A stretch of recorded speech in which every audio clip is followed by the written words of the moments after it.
Nous ferons la lecture dans l'évangile de Jean, au chapitre 2, les 12 premiers versets. 2 jours plus tard, après que Jésus ait rencontré Nathanaël, on célébrait les noces à Cana, en Galilée. La mère de Jésus y assistait. Jésus avait aussi été invité au mariage avec ses disciples. Or, voilà que le vin se mit à manquer. La mère de Jésus lui fit remarquer « Ils n'ont plus de vin !»« Écoute, lui répondit Jésus, est-ce toi ou moi que cette affaire concerne ? Mon heure n'est pas encore venue. » Sa mère dit au serviteur « Faites tout ce qu'il vous dira. » Il y avait là 6 jarres de pierre que les Juifs utilisaient pour leurs ablutions rituelles. Chacune d'elles pouvait contenir entre 80 et 120 litres. Jésus dit au serviteur « Remplissez d'eau ces jarres. » Et ils les remplirent jusqu'au bord. Maintenant, leur dit-il, prenez-en un peu et allez l'apporter à l'ordonnateur du repas. Ce qu'ils firent. L'ordonnateur du repas goûta l'eau qui avait été changée en vin. Il ne savait pas d'où venait ce vin, alors que les serviteurs le savaient, puisqu'ils avaient puisé l'eau. Aussitôt, il fit appeler le marié, et il lui dit « En général, on sert d'abord le bon vin, et quand les gens sont ivres, on leur donne de l'ordinaire. Mais toi, tu as réservé le bon jusqu'à maintenant. » C'est là le premier signe miraculeux que Jésus fit. Cela se passa à Cana, en Galilée. Il révéla ainsi sa gloire, et ses disciples crurent en lui. Après cela, Jésus descendit à Capernaum avec sa mère, ses frères et ses disciples. Mais ils n'y restèrent que quelques jours. Amen.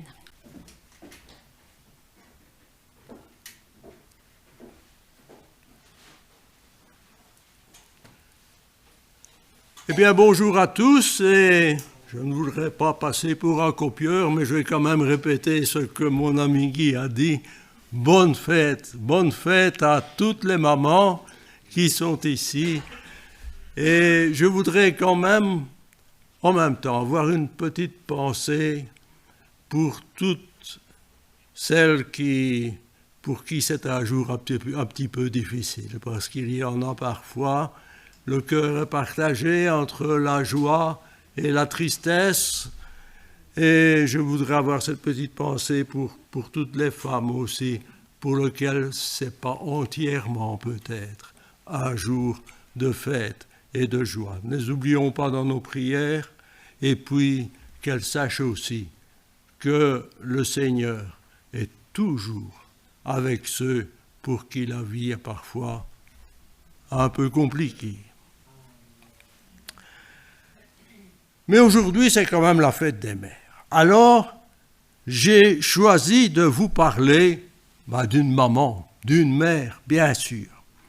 Mais pas n'importe laquelle. Une mère qui a joué un rôle unique dans l'histoire de l'humanité.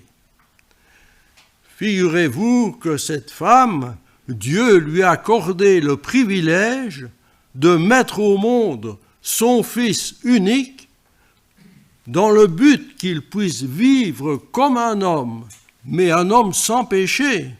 Donc, il fallait aussi qu'il vienne de Dieu, et cet homme sans péché devait expier les péchés de toute l'humanité, les miens, les vôtres, ceux de tout le monde, sur la croix.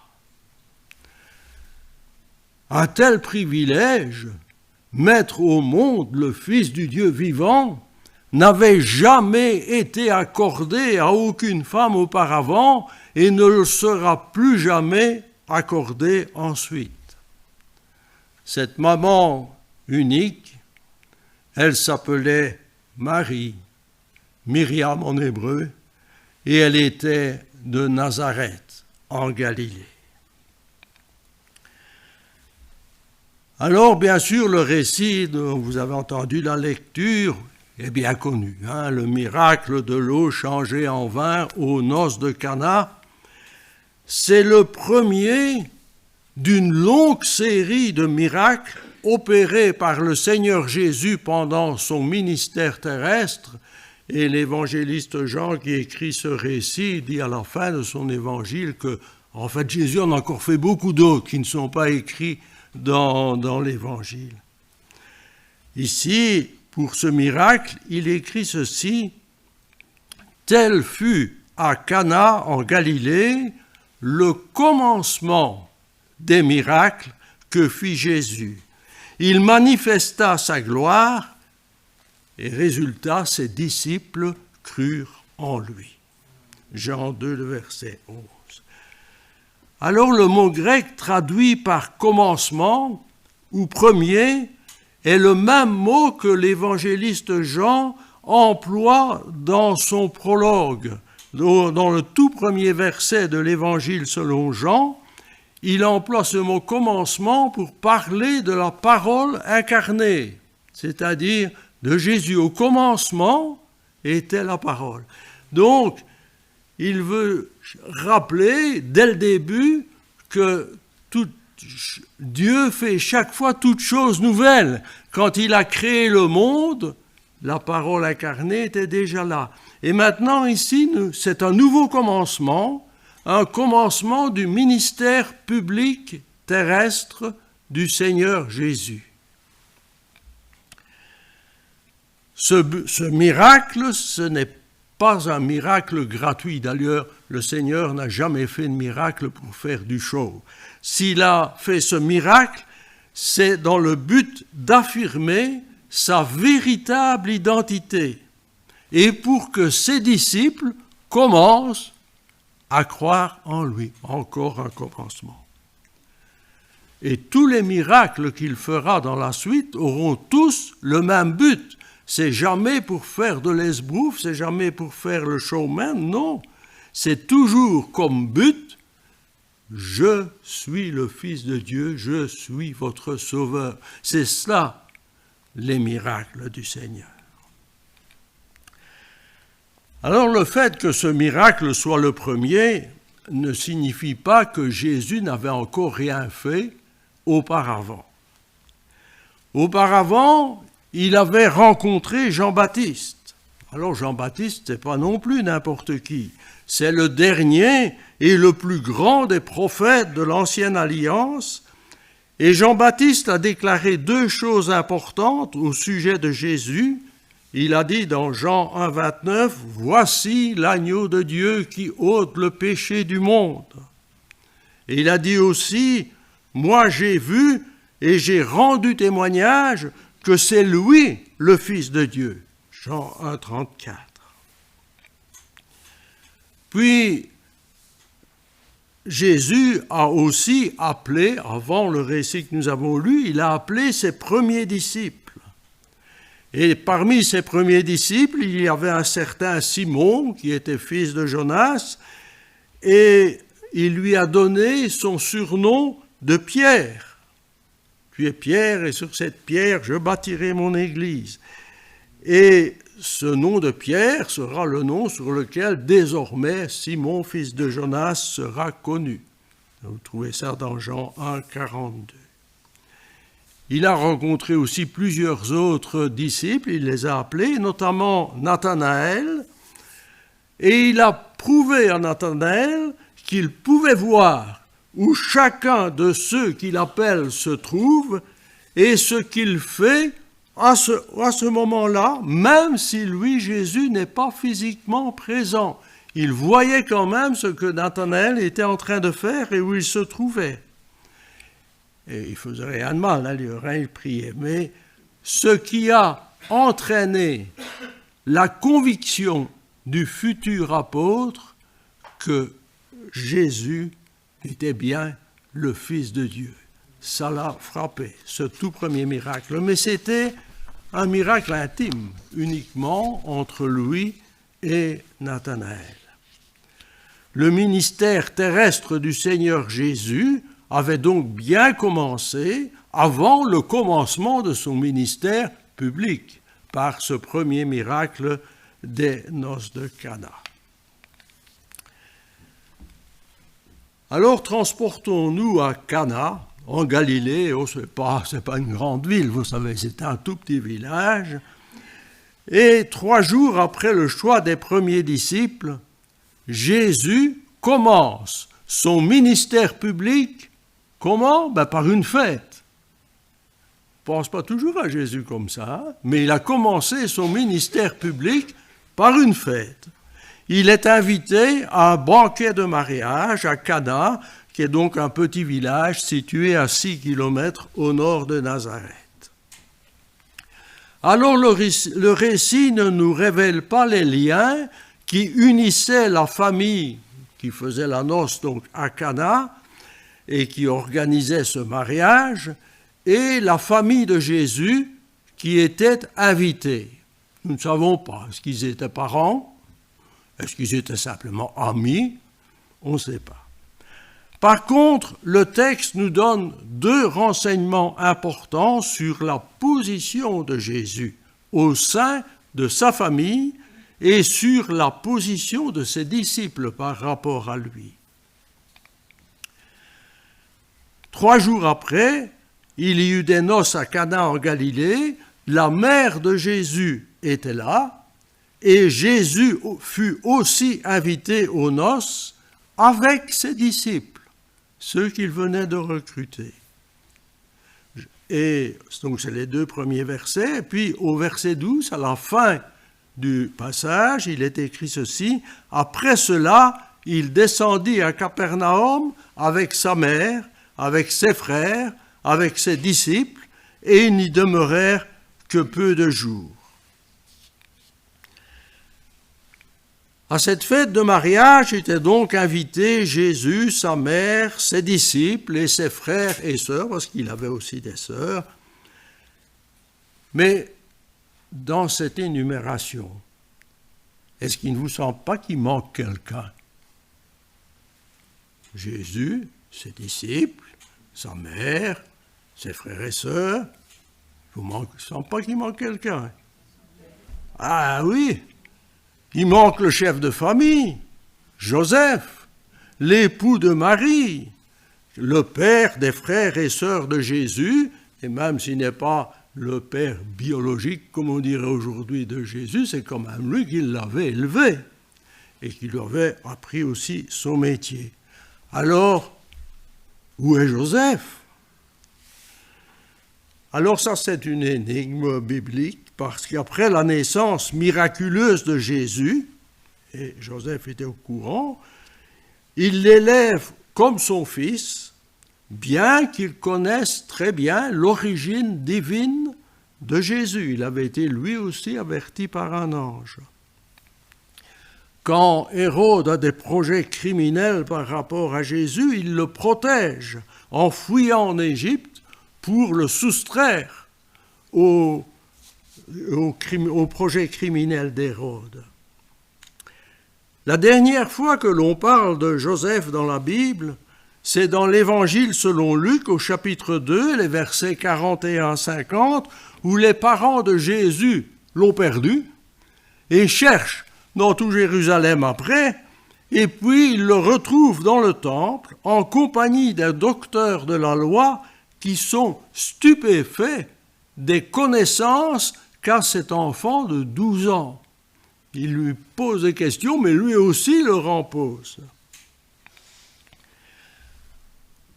Et puis, Joseph fait quand même quelques reproches en disant « Mais mon fils, on te cherche partout. » Et Jésus lui répond « Mais il faut que je m'occupe des affaires de mon père. » À Joseph. Mais puis, Joseph n'apparaît plus jamais dans le Nouveau Testament, en tout cas comme ayant un rôle actif dans le ministère terrestre du Seigneur Jésus. Son nom est parfois cité, mais justement par des incrédules qui pensent qu'il est le Père de Jésus parce qu'ils refusent de croire justement en la divinité de Jésus. Donc pour eux, c'est Joseph, son père. Mais le fait qu'ils disent ça, d'abord c'est une erreur, et puis ça ne prouve nullement que Joseph soit encore vivant. Alors c'est vrai que les écrits bibliques ne raconte pas la mort de Joseph. Mais la tradition chrétienne et même la critique historique, pour une fois d'accord sur quelque chose, pense qu'il était bien décédé avant le début du ministère public de Jésus. Et cette opinion, en tout cas, expliquerait très bien qu'il ne soit pas en compagnie de son épouse aux noces de Cana, parce qu'on imagine difficilement Marie allant seule avec ses enfants, mais aux noces de Cana, et Joseph restait à la maison, ça s'imagine difficilement à l'époque. Donc, s'il est décédé, ça explique très bien qu'il ne soit pas là, et ça explique aussi très bien qu'il n'était pas là non plus à côté de Marie au pied de la croix. Donc, si Joseph est très probablement mort, son rôle de chef de famille a été, selon la tradition juive, automatiquement transféré à son fils aîné, c'est-à-dire pour tout le monde, Jésus. Jésus est donc le chef de la famille. Et cette position de chef de famille est importante pour comprendre l'attitude de Marie pendant les noces de Cana et pour ne pas juger un peu trop vite ce qu'elle a dit. Va donc se poser pendant ces noces, tout le monde s'amuse, tout le monde mange, on boit, et puis voilà que surgit un gros problème. Le vin ayant manqué, la mère de Jésus lui dit « Ils n'ont plus de vin ». Alors il faut se remettre dans l'esprit d'un mariage oriental, pas d'un mariage comme chez nous, mais en Orient, le fait de manquer de nourriture ou de boissons à servir à ses invités est une véritable catastrophe pour les organisateurs d'un mariage oriental. Parce qu'en Orient, même encore aujourd'hui souvent, les convives sont supposés cesser de manger et de boire uniquement parce qu'ils n'en peuvent plus, parce qu'ils sont repus et qu'ils disent à l'organisateur du mariage, non écoute, qu'on fait l'organisateur, mais si, mange encore un petit bout, bois encore un petit verre, mais non, j'en peux plus, je ne saurais plus. Ça, c'est la normale. Mais alors, leur annoncer aux invités qu'ils vont devoir cesser de boire parce qu'il n'y a plus de vin, parce qu'on a manqué de prévoyance, qu'on n'en a pas pris assez, alors là, c'est le déshonneur complet pour la famille qui invite. Et dans un petit village, ils ont intérêt à partir loin. Or, même si on ignore les liens qui unissaient cette famille à celle de Jésus, on voit que Marie, particulièrement, devait éprouver une réelle affection pour eux. Et elle est consternée par la honte qui va s'abattre sur ses amis quand ils vont devoir aller au-devant des invités et leur dire « Écoutez, mes amis, maintenant, il faut qu'on retourne chacun chez soi parce que il n'y a plus rien à boire, il n'y a plus de vin. » Et c'est alors que Marie va avoir une fausse bonne idée. Et ça nous arrive parfois aussi, d'avoir des fausses bonnes idées. Des idées que nous trouvons géniales au moment où nous les avons. « Mais comment j'ai pas pensé à ça plus tôt ?» Mais c'est bien sûr. Et pourtant, cette idée soi-disant géniale, quand on va la mettre en application, elle va se révéler avoir des conséquences catastrophiques. C'est que nous oublions parfois que si Dieu nous a donné une intelligence, c'est pour que nous nous en servions, bien sûr. Mais il nous faut nous rappeler que cette intelligence, comme tout le reste de notre nature humaine, a été pervertie par le péché. Et donc, si notre intelligence est pervertie par le péché, tous nos raisonnements peuvent être faussés. d'autant plus que Satan, lui, sait très bien manipuler notre orgueil humain pour nous faire croire que nous sommes des génies.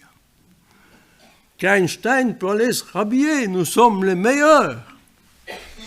Ça, c'est ce qu'il essaye de nous faire croire. Mais ce que nous devons faire, nous, en tant qu'enfants de Dieu, dès que nous pensons avoir une très bonne idée, ça peut arriver, nous ayons de très bonnes idées, mais mesurons-la d'abord à l'aune de la parole de Dieu. Et si notre bonne idée contredit la parole de Dieu, croyez-moi, c'est que ce n'était pas une bonne idée. Et il vaut mieux l'abandonner.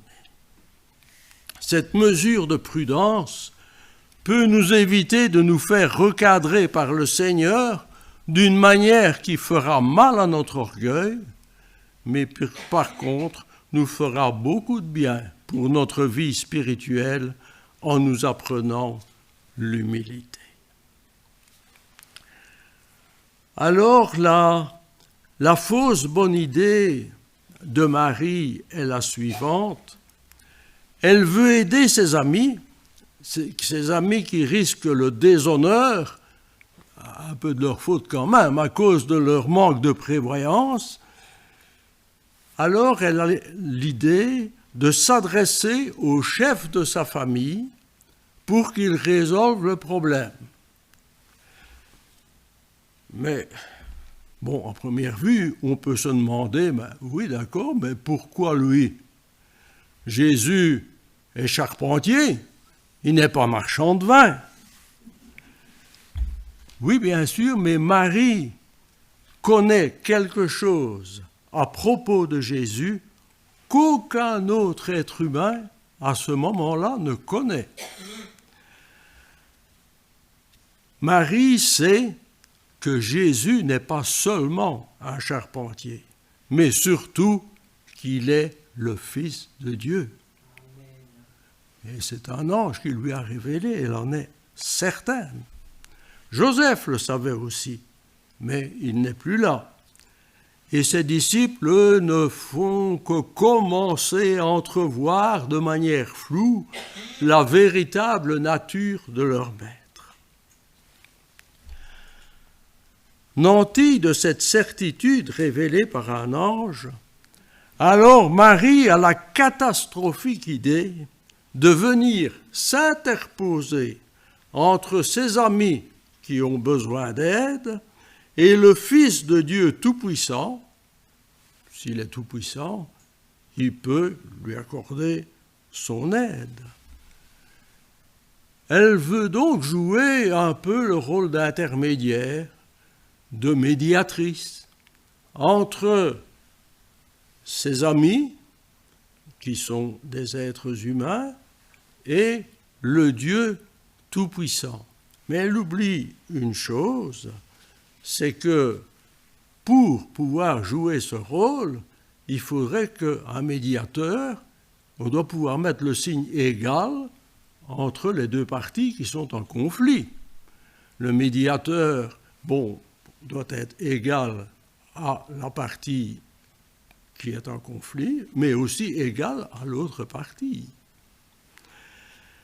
Et en faisant cela, elle ne se rend pas compte qu'elle est en train de tenter d'usurper carrément la place de son fils. Et plus tard, l'apôtre Paul écrira à Timothée, dans 1 Timothée 2,5, « Il y a un seul Dieu et aussi un seul médiateur entre Dieu et les hommes, Jésus-Christ, homme. » À cause de cette fausse bonne idée, Marie va s'attirer une réprimande extrêmement dure à entendre pour une mère. En général, dans la version seconde classique, c'est traduit par « Qu'y a-t-il entre moi et toi, femme ?» en Jean 2,4. Mais en grec, c'est encore plus court parce qu'il n'y a pas de verbe. C'est simplement « Quoi, moi et toi, femme ?» C'est-à-dire, où est le signe égal entre toi et moi? Alors évidemment le mot femme, appliqué à sa mère, peut choquer. On se dit, il aurait pu dire maman quand même. Mais je crois que c'est volontaire. Ça a dû faire à Marie un peu l'effet d'une claque, on le comprend très bien, mais ce terme un peu dur, appliqué à sa mère, est volontaire. Justement, Jésus ne veut pas mettre l'accent sur le fait que Marie soit bel et bien sa mère, mais sur le fait qu'elle soit un être humain. Il ne faut donc voir aucune nuance de mépris dans ce terme « femme » qui est employé. Vous savez, si Joseph avait été encore vivant et avait rempli, lui, son rôle de chef de famille et avait essayé de faire la même chose, je crois que Jésus lui aurait dit « Quoi, toi et moi, homme ?» Ça aurait été la même chose. Il n'y a pas de nuance de mépris, ce n'est pas « femme » dans ce sens-là, mais c'est simplement « oui, tu es un être humain ». Femme, effectivement, mais il n'y a pas le signe égal entre nous. Ce que le Seigneur veut souligner, c'est que pour occuper cette place de médiateur entre, d'une part, l'humanité révoltée contre Dieu, c'est parce que c'est ça que nous étions tous, et d'autre part, le Créateur. Et pour pouvoir jouer ce rôle de médiateur, il faudrait que le médiateur ou la médiatrice puisse traiter d'égal à égal entre les deux parties. Pour cela, il faudrait, d'une part, un être humain, bien sûr, mais qui ne soit pas, lui, révolté contre Dieu. Parce que s'il est lui-même révolté contre Dieu, il rejoint simplement le premier groupe et ne peut pas servir de médiateur. Donc, il faudrait un être humain sans péché. Et d'autre part, puisque le médiateur se met quand même entre deux parties, d'autre part, il faudrait Dieu lui-même parce qu'il n'y a pas d'autre Dieu.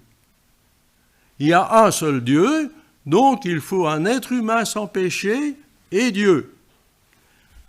Seul Jésus-Christ remplit à la fois les deux conditions, puisqu'il est né de Marie, justement, une femme qui lui a transmis son humanité, mais il est aussi né de l'action du Saint-Esprit, la troisième personne de la Trinité, qui a permis à la deuxième personne de la Trinité, c'est-à-dire Jésus lui-même, préexistant depuis toujours, de devenir un homme sans péché.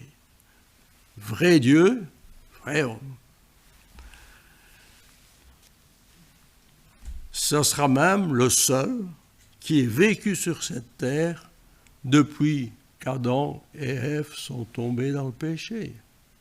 Avant la chute, il y avait aussi eux, mais après, il n'y en avait plus. Marie ne remplissait pas ces deux conditions. Elle était humaine, certes, mais elle n'était pas sans péché. Pas plus pécheresse que nous, mais pas moins non plus. Aucun être humain n'est sans péché naturellement. Et c'est la Bible qui le dit, dans Romains 3, le verset 10, « Il n'y a pas de juste, pas même un seul ». Et c'est simplement une citation de l'Ancien Testament, dans Psaume 14, le verset 3, « Tous sont égarés, tous sont pervertis, il n'y en a aucun qui fasse le bien, pas même un seul ».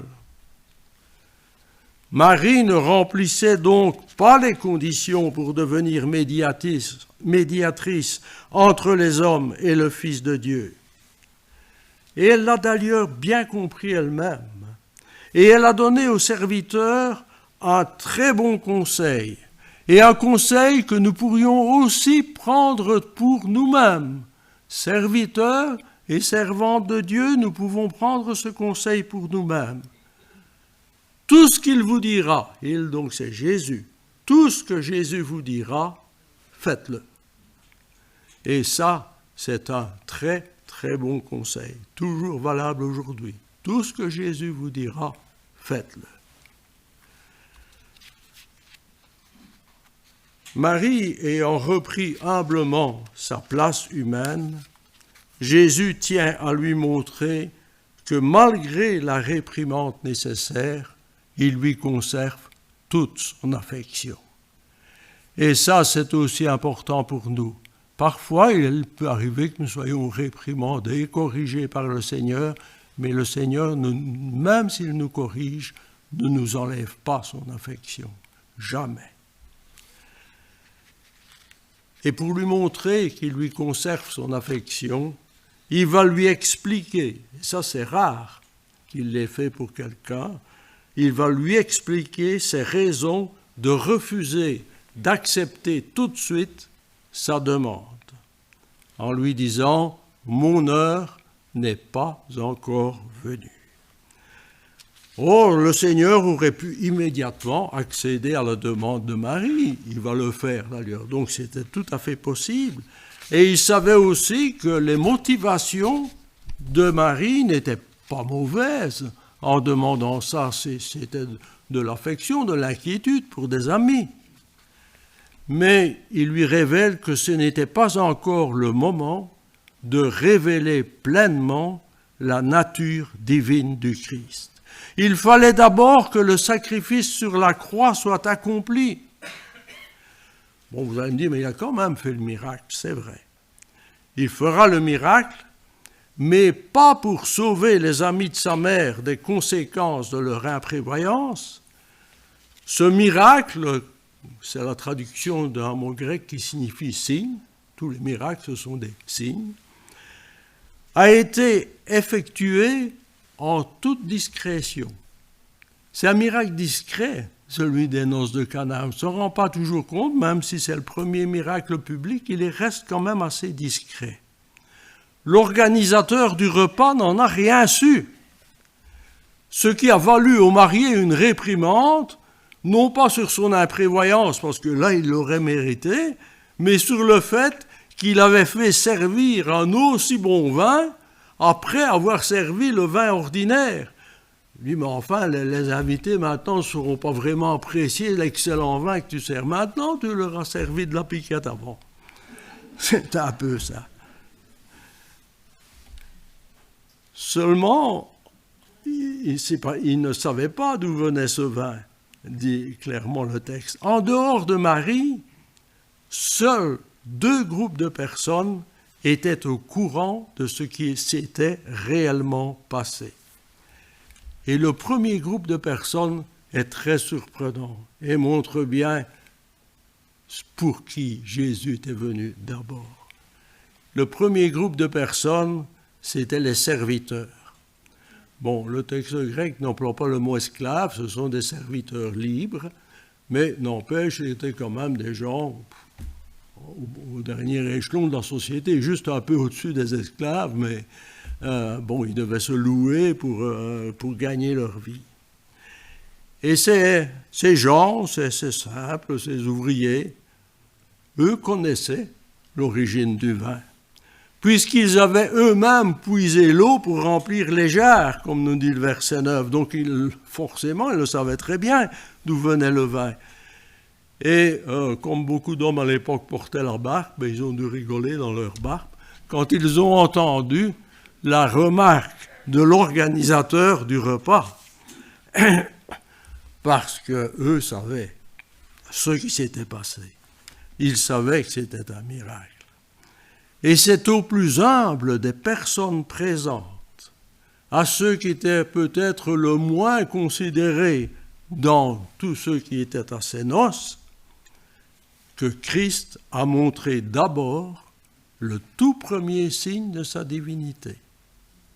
Ça a été eux les premiers, des serviteurs, des simples serviteurs. Et puis le deuxième groupe, ce sont les disciples. Là, par contre, le texte ne nous dit pas comment ils l'ont su, mais ils l'ont su parce que ce miracle a eu un effet déterminant sur leur cheminement spirituel. Tel fut à Cana en Galilée le premier des miracles que fit Jésus. Il manifesta sa gloire et ses disciples crurent en lui. Ceci dit, reste quand même une question qui m'a qui me passait par la tête. Je me dis, bon, arrivé là de la prédication, on peut mettre en main et terminer. Non, pas tout à fait. Parce qu'il reste une question qui trotte dans la tête, mais après ce qu'on a entendu, et la réprimande faite à Marie, est-ce qu'il est interdit d'intercéder? Parce que je suppose que vous, comme moi, on connaît des gens, des familles, amis, de leur famille, des amis, des connaissances, des gens qui sont dans le besoin, ou que même pour nous-mêmes, et on intercède auprès du Seigneur. Et après avoir entendu comment la propre mère de Jésus s'est faite vertement remettre à sa place, nous aurions peut-être un peu peur d'intercéder pour des amis, des parents, des proches, et même pour nous-mêmes. Alors je vous rassure tout de suite, bien sûr, qu'il nous est permis, et qu'il nous est même recommandé par la Bible d'intercéder. Dans Jacques 5, le verset 16, il est écrit ceci, « Priez les uns pour les autres afin d'être guéris. La prière du juste agit avec une grande force. » Donc, priez les uns pour les autres. Et on nous dit que c'est une force réelle. Notre position de justifié par le sang de Jésus-Christ nous donne beaucoup de privilèges, dont celui d'être entendu par le Seigneur. Ça, c'est un immense privilège. Si vous avez déjà donné votre vie au Seigneur, je vous souhaite vraiment, sinon faites-le sans tarder, mais vous avez ce privilège. Quand vous parlez au Seigneur, il vous entend, il vous écoute. Par contre, il y a un privilège qu'il ne nous donne pas. C'est celui de donner des ordres à Dieu. Ça, nous ne l'avons pas et nous ne l'aurons jamais. Alors, quand nous intercédons, gardons toujours à l'esprit 3 grands principes. Seigneur, je te prie pour mon frère, ma sœur, mon ami ou moi-même, mais ce sera si tu le veux, quand tu le veux et comme tu le veux. Si tu le veux, quand tu le veux, comme tu le veux. Si nous respectons ces 3 grands principes, le Seigneur agira si c'est sa volonté. Déjà dans la Bible, vous trouvez beaucoup de passages qui vous indiquent la volonté de Dieu. Si c'est le meilleur moment pour agir. Et si c'est la meilleure manière pour un maximum d'efficacité. Et quand le Seigneur agit, c'est toujours dans sa volonté, au meilleur moment et de la meilleure manière qui soit. Et je conclurai simplement par cette citation de Psaume 37, le verset 5. « Recommande ton sort à l'Éternel, mets ta confiance en lui, et il agira. » Psaume 37, le verset 5. Amen.